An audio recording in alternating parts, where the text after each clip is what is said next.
Tiniyak ng Department of Agriculture na sapat ang supply ng karneng baboy hanggang Agosto kaya hindi mangyayari ang pinangangambahang pag-akyat ng presyo nito sa mahigit 500 piso kada kilo.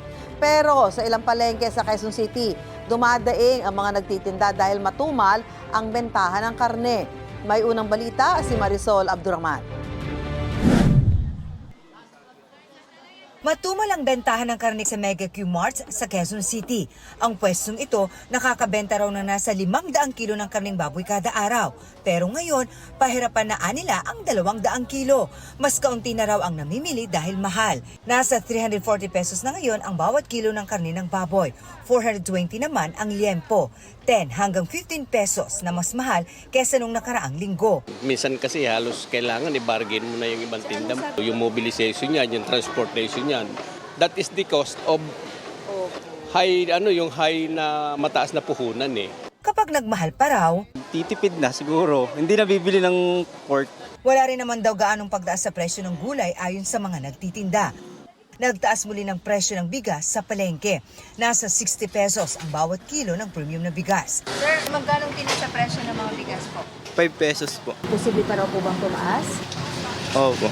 Ayon sa Department of Agriculture, normal ang mga pagtaas ng presyo ng mga agricultural products sa gitna ng pagtaas ng presyo ng produktong petrolyo dahil sa gulo sa Middle East. Pero hindi nila dapat sobra. That is because of the additional cost for the movement and transport or logistics cost ng mga agricultural commodities. Kung magkano nagagastos na gasolina, toll fee, from one place to another. Handa raw ang Agriculture Department na mag-imbestiga kung may hoarding o pananamantala base sa tamang presyo ng mga agricultural commodity. Sasampahan ng karampatang reklamo ang sinumang lalabag. Nitong nakaraang linggo, sinabi ng DA sa Senado na ang nakikita nilang worst case scenario kung magpapatuloy ang gulo sa Middle East ay posibleng lumagpas sa 500 piso ang kilo ng baboy. Pero sa sitwasyon daw ngayon, hindi nila nakikita na mangyayari yan dahil sa sapat nila ang supply.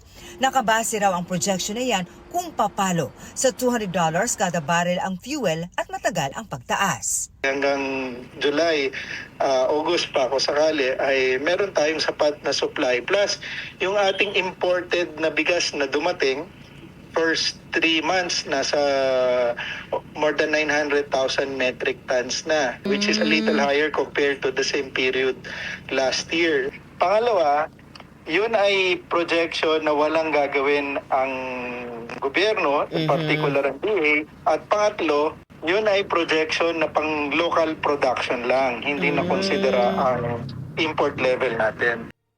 Ito ang unang balita. Marisol Abdurrahman, GMA News.